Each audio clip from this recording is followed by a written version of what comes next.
Funding for the production of Folks is made possible in part by a grant from Union National Life Insurance, serving Louisiana and the South since 1926. A family-managed corporation providing whole life insurance. Straight ahead on Folks, psychologist Jewelle Taylor-Gibbs tells us why suicide and homicide can be two sides of the same coin as we take a look at minorities and life-threatening behavior. We'll also meet Lottie Weaver of Jackson, Louisiana, who tells us why the Peace Corps was the toughest job she ever loved. These stories and more on today's edition of Folks.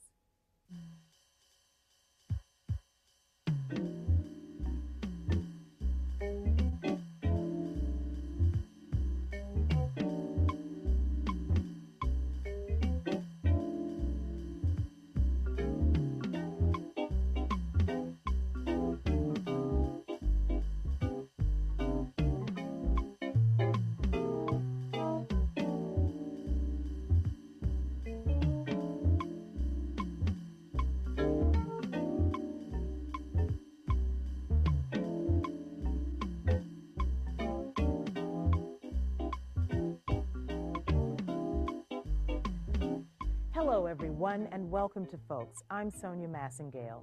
Did you know that suicide rates have tripled for minorities since 1960? That every year nearly 2,000 black youths die or are severely disabled by accidents caused largely by alcohol and drug use? Psychologists and sociologists are calling this interrelationship between self-destructive and life-threatening behaviors the new morbidity, and they're finding it cropping up in increasing numbers in the minority groups of America. So when we talk about life-threatening behavior, we're not just talking about suicide. There are many different ways to kill yourself.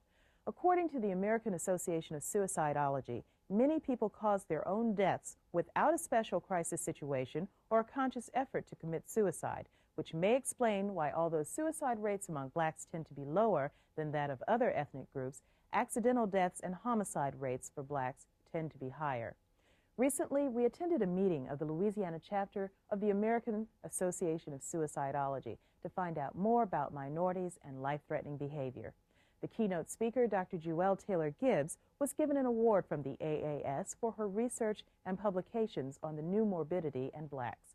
She says that suicide and homicide among blacks are two sides of the same coin. In September, a 14-year-old boy in Oakland, California, was arrested for vehicular manslaughter after he lost control of the car he was driving and crashed while trying to elude a police car in hot pursuit. His girlfriend in the front seat of the car was killed. What were they doing, this 14-year-old boy and his girlfriend?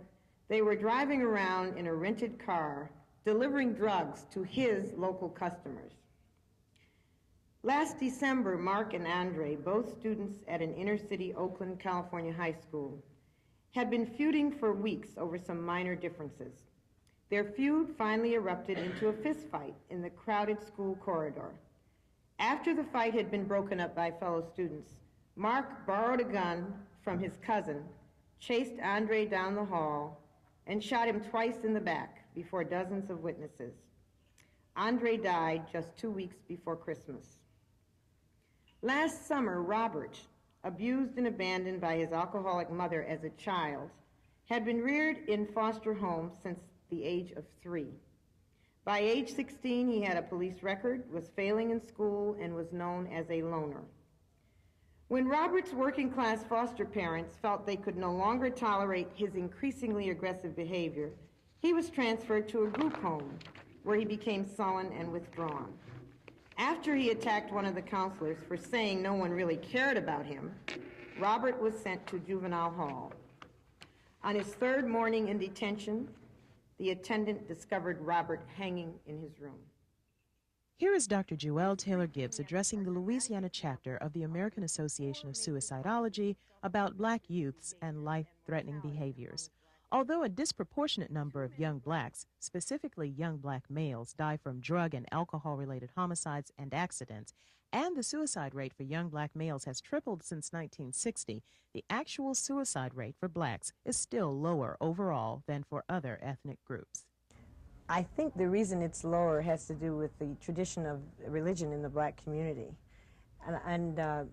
As I've looked at the patterns of black youth suicide, although they have been increasing, In fact, they've almost tripled since 1960.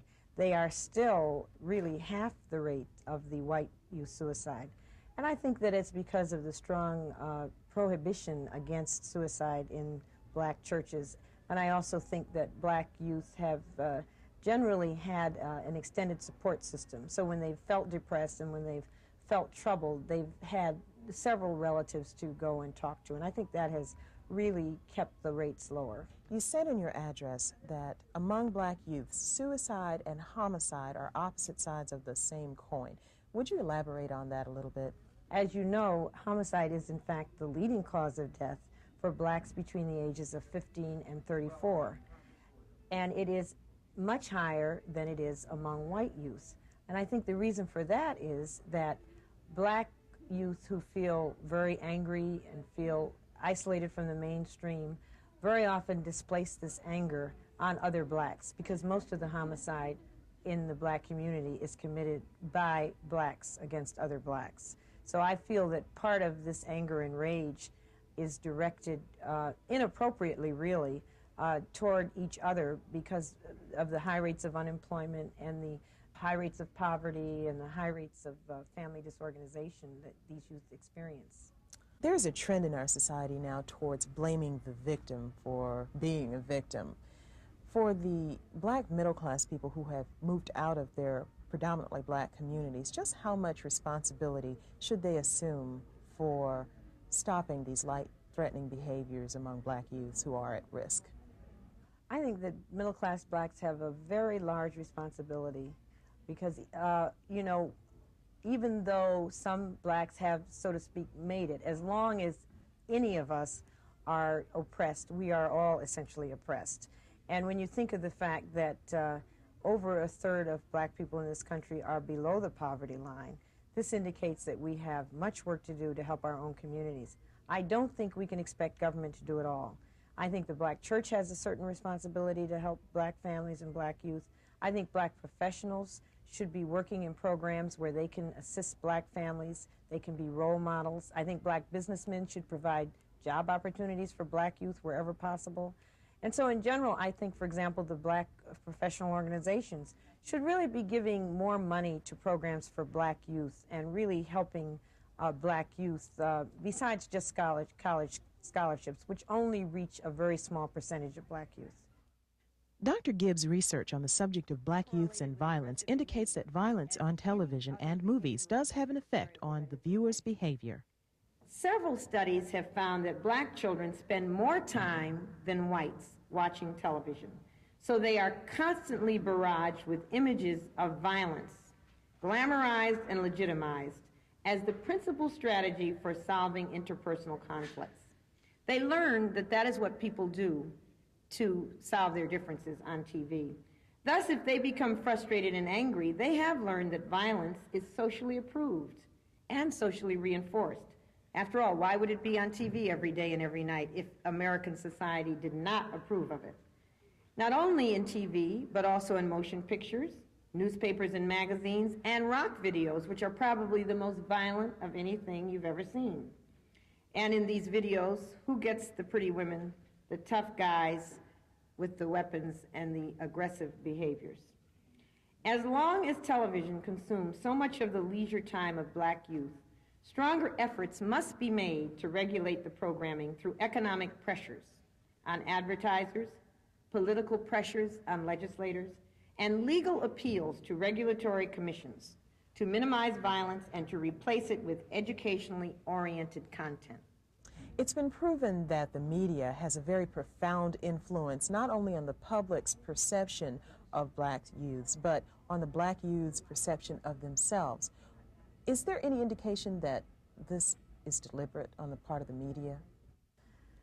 I don't think there is any evidence that it's deliberate, but I do think that all of the programming on TV that is violent does have a negative effect on black youth, because black youth look at television more than white youth.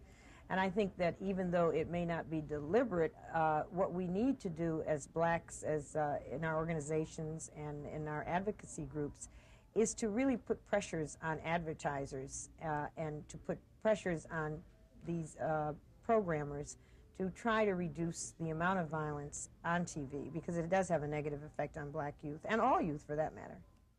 Realistically, what can the concerned public do to stop this trend in the media of glamorizing violence?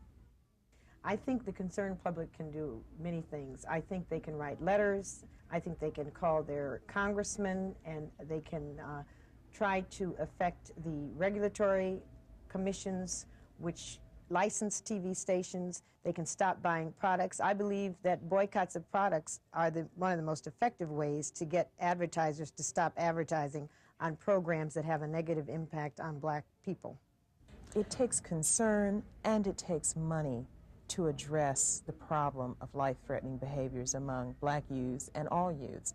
What can we do to get the people concerned and legislating dollars for that cause? I think that's probably the most difficult question of all, and I think we've got to find ways to get this message out to the black community through our black newspapers, through our TV stations and radio stations that serve large numbers of blacks in metropolitan areas. I think through the black churches, through the black professional associations. We must get the word out that first we've got to reduce the high school dropouts. We've got to get our children to finish school so that they can get jobs and can become productive members of society. We should have drug prevention programs. We need to have sex education programs. AIDS is a very great threat to our young people. And basically, AIDS is being passed on through not only homosexual behavior, but also through a drug addiction and intravenous needle use. So that we've got to educate our young people about this. We have to really try to get our legislatures to provide funds for employment and training opportunities for our minority youth. We have to also provide funds for dropout prevention programs. We have to provide funds for all kinds of prevention, for example, delinquency prevention, drug abuse prevention, and we need very good programs that are geared toward the black community. Otherwise, we are going to have a generation, we're going to really lose a generation of black youth. Joining me in the studio today is Dr. Myron Moore, Executive Director of the Baton Rouge Crisis Intervention Center and on the Board of Directors of the American Association of Suicidology. Welcome to Folks. Thank you. First, I'd like to delve a little bit more into suicide and homicide being opposite sides of the same coin. What does that really mean? I think, well, there are several things it means. One is that both of these are, in most situations, violent forms of death. But I think for community psychologists and someone in prevention work, the primary similarity is that both of these types of deaths are preventable deaths. Currently, they are the leading causes of death of our young people. Certainly accidents is first, but suicide and homicide are the second and third leading causes of death. And as Dr. Gibbs so well pointed out at the conference, that for black youth, homicide is second, suicide is third. But I think the most striking similarity that is important for everyone to know is that these two causes of death are preventable deaths. So if when we're looking at prevention, they become very similar in that both can be prevented. We've got to learn more about the clues and signs for both, and education is important and can be directed to both suicide and homicide. Okay, we'll get to that later, to the signs and causes. But first, is the phenomenon, the new morbidity, something that's unique to black people, or is this across the board? Are we seeing this among all ethnic groups? I think we're seeing it fairly well across the board, even also with the majority within the white population. I think certainly, though, where it's most striking is in the black population, in this extremely dramatic increase in terms of numbers and percentages. But it's safe to say certainly across other minorities also, and especially the Hispanic minorities, especially in the California and in the Southwest. And unfortunately, I think probably we're going to see this especially in the Hispanic population throughout the other parts of our United States. Okay, how can you tell when someone is prone to suicide or other life-threatening behavior? First of all, I want to say that no one's child is immune, that there is no one who is born with a higher probability to kill oneself or to be a victim. But I think certainly there are some things that can occur in a child's upbringing that may make them a higher risk for suicide or to be even a homicide victim. Certainly, one's ability to become a part of a group is very important.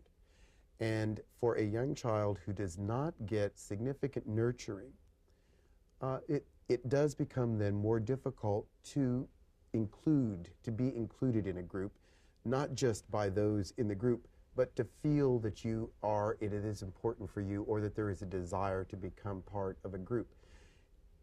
When you talk about this belonging, then you can move over into, say, well, these gangs, but there is a type of belonging in a gang, but it's a very different type of belonging. And obviously in the metropolitan areas, when a child moves from his family group and school group to meet that affiliation need, then joins a gang, his probability of becoming a homicide victim, it increases dramatically. So that is very important. The role that alcohol and drugs play in both suicide and homicide is extremely important.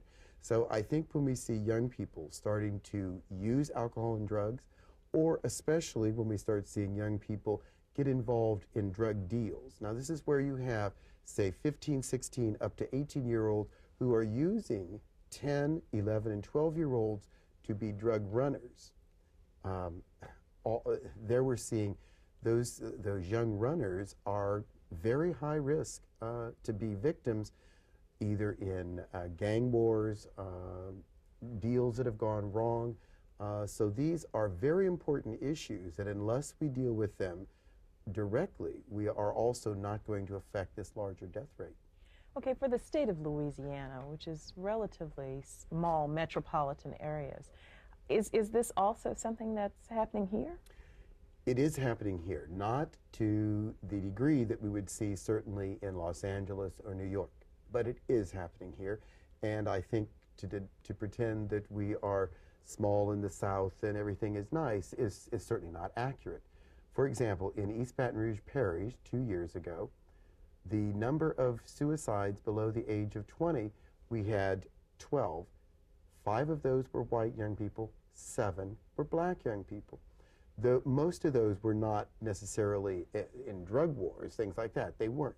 However, it does tell us that young black people here in Louisiana, in Baton Rouge, in our state capital, are using suicide as a way to cope with their problems. And it isn't something that just happens far, far away from here, and something that I think it is appropriate for us to be aware of, to be concerned about. And certainly I think it's important that black educators and black political leaders strongly understand and work to push for the appropriate kinds of legislation and funding for treatment needs. Okay, I want to add at this point that at the end of the program we'll be running 2 numbers, one for the phone, which is the Crisis Intervention Center in Baton Rouge, and one for the Youth Concern Line, which is an 800 number that anyone around the state can call. Now, you know, we're taught that the ultimate responsibility for ourselves lies within ourselves. But how do you go about helping someone who doesn't seem to want help? Yes, and certainly with both suicide and a person who has a high probability of being a homicide victim, often we are dealing with someone who feels alienated, isolated, it believes he or she is always going to be rejected.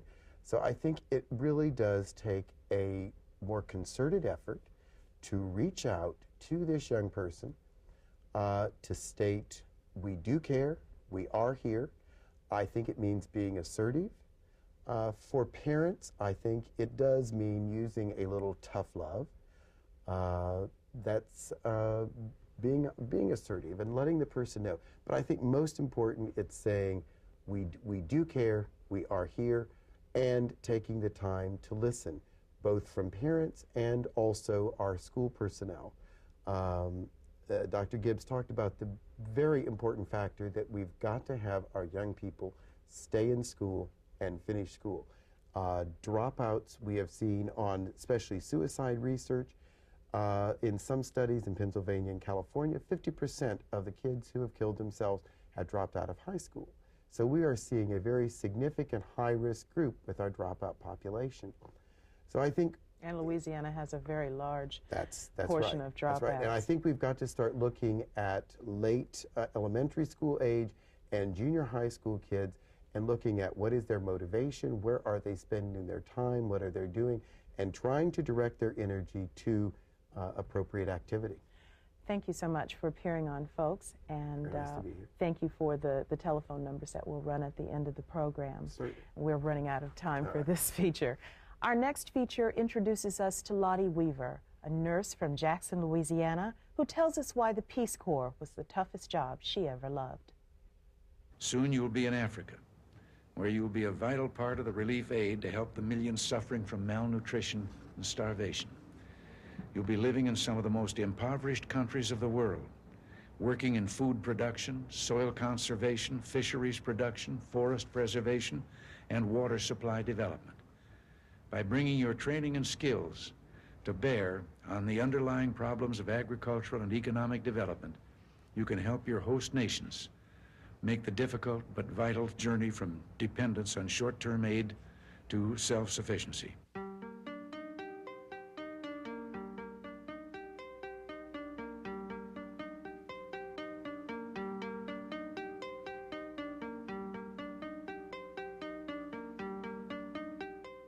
The image most people have of Peace Corps volunteers is of mostly young, white, middle-class Americans. But actually, the Peace Corps has volunteers of all races and ages. Lottie Weaver of Jackson, Louisiana is just one of the ever-growing population of Peace Corps volunteers. After raising a family of 9 children and graduating from Southern University in Baton Rouge, she joined the Peace Corps. Just before I graduated from Southern University, I went to the back of the campus and looked for jobs. And I found a Peace Corps brochure, and I thought, why not? So I sent out an application, and in about 3 months, I had a return. But by the time the return came, and I wasn't ready. And the first country they offered me was Zaire, and I would have loved to have gone, but I wasn't ready, because I had to have physicals and interviews with ex-employers, and all of that wasn't done. So maybe about 3 months later, the next country came up, which was the Philippines. And so I took the Philippines. Preparation for the Peace Corps is not easy, as Weaver soon found out. We had cross-cultural training, language training, on-the-job training for those who had no skills. I had skills, so, you know, but I still took them. We dug wells, built toilets, and all of those kinds of things. This is before you actually went on assignment? Yes. I worked in a clinic in both countries, and I worked with the doctors from that country. In the Philippines, I worked with a doctor and a dentist and midwives. And my job was to help to immunize children and do health education. You say it's the toughest job that you've ever loved. What was the toughest part about it? Getting used to the food. Getting used to having diarrhea. Getting used to drinking the water that's different from yours. Maybe, for instance, the water was, I can't remember, but it was hard, not very, it didn't taste very well in the Philippines. And in Africa, there was no water. The water would trickle all night, and we set a pail under the sink and to catch our water. We'd have to go hire somebody to bring us water to wash our clothes. We saved the dishwater to flush the toilets. Would you do it again? Yes, tomorrow. After 2 years in the Philippines, Weaver signed up for another assignment, this time in Africa. Both experiences provided lasting memories. Learning other people and learning, that there's a different world out there. Learning about other religions, other cultures. Learning to eat their food. There was one food that it took me 2 years to like. What's it? Jackfruit. It's known as here. Jackfruit. I hated it in the Philippines. By the time I got to Africa, I loved it.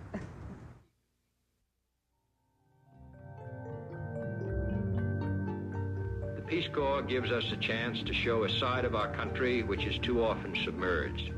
Our desire to live in peace. Our desire to be of help. I hope in the coming months and years that many of you will follow the example of those who've gone before. They, I think, are serving this country well. And in a very real sense, they are serving a larger cause, the cause of freedom and the cause of a peaceful world. They are demonstrating their interest in people who may live on the other side of the globe, who may live in poverty and misery, but who, because of the presence of the Peace Corps, live in hope. I hope this spirit will grow, and that hundreds of others of young Americans and older Americans will go overseas to show our best side, to show how much we desire to live at peace. There can be no greater service to our country, and no source of pride more real than to be a member of the Peace Corps of the United States.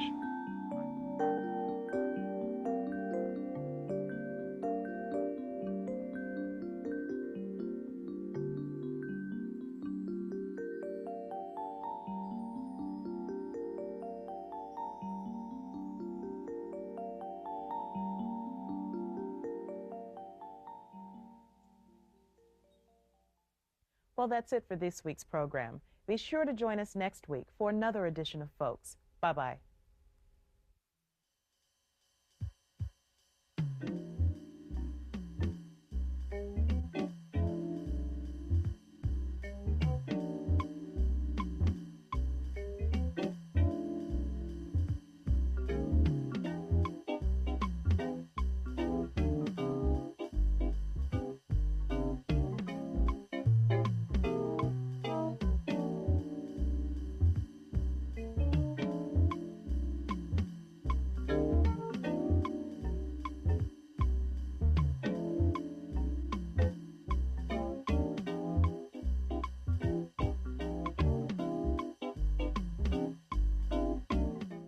Funding for the production of Folks is made possible in part by a grant from Union National Life Insurance, serving Louisiana and the South since 1926, a family-managed corporation providing whole life insurance.